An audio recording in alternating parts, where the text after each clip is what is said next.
Bonjour. Dans ses lettres, souvent, l'apôtre Paul reprenait ses paroissiens, parfois assez vertement. Mais toujours il commençait par ce qui était positif. Dans sa deuxième lettre aux chrétiens de Thessalonique, il les félicitait ainsi. Votre foi augmente et l'amour que vous avez tous les uns pour les autres abonde de plus en plus.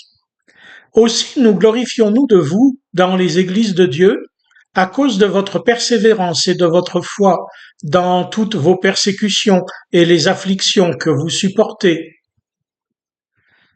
Ah, quel plaisir ce serait si tous les pasteurs de toutes les églises de France et de Navarre et du reste du monde pouvaient dire ceci de leur paroisse. Car la foi peut augmenter. Rappelez-vous, la foi, ce n'est pas une doctrine, un formulaire de croyance à signer, que voudrait dire alors qu'elle augmente. Non, la foi est confiance en Dieu, s'en remettre à lui pour toute chose. Et c'est bien cela qui peut encore augmenter, la confiance, et aussi les domaines de l'existence dans lesquels elle s'applique. Car je suis chrétien, j'ai foi en Dieu pour telle ou telle chose, dans tel ou tel domaine, mais hélas pas dans d'autres, et souvent pas complètement. Or, la marque du fait qu'on vit par la foi, c'est l'amour mutuel, comme Jésus le disait dans l'évangile de Jean. Je vous donne un commandement nouveau, aimez-vous les uns les autres. Comme je vous ai aimé, vous aussi, aimez-vous les uns les autres. Cet amour mutuel, permis par et fondé dans l'amour de Jésus pour nous, lui qui a donné sa vie pour nous. Et cela aussi peut certes encore progresser. L'amour, au sens du don de soi à l'autre, de faire passer l'autre avant soi, l'amour que nous avons les uns pour les autres est-il donc déjà si parfait? Une foi plus grande fait abonder l'amour. La confiance en Jésus balaye la peur et là, la fin de la peur laisse la place à l'amour. À l'opposé de ce qu'écrit l'apôtre, c'est bien plus souvent la mesquinerie, la peur de l'autre, l'envie de se protéger, l'intérêt personnel privilégié qui règne dans nos cœurs et donc dans nos communautés. Où est l'amour désintéressé, l'engagement de soi pour les autres?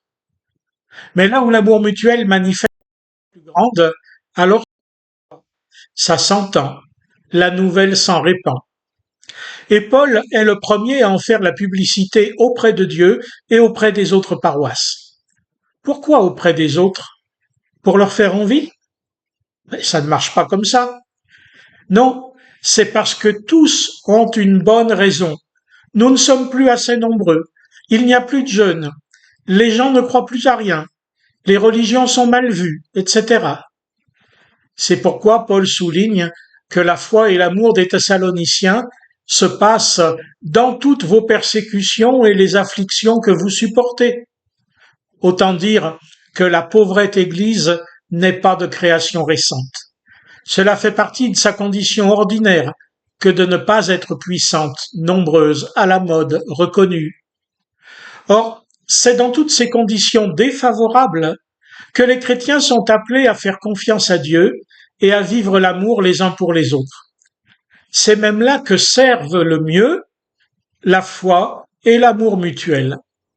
C'est dans ces tristes conditions que nous avons le plus besoin de faire confiance et de nous aimer. L'apôtre Paul nous y engage.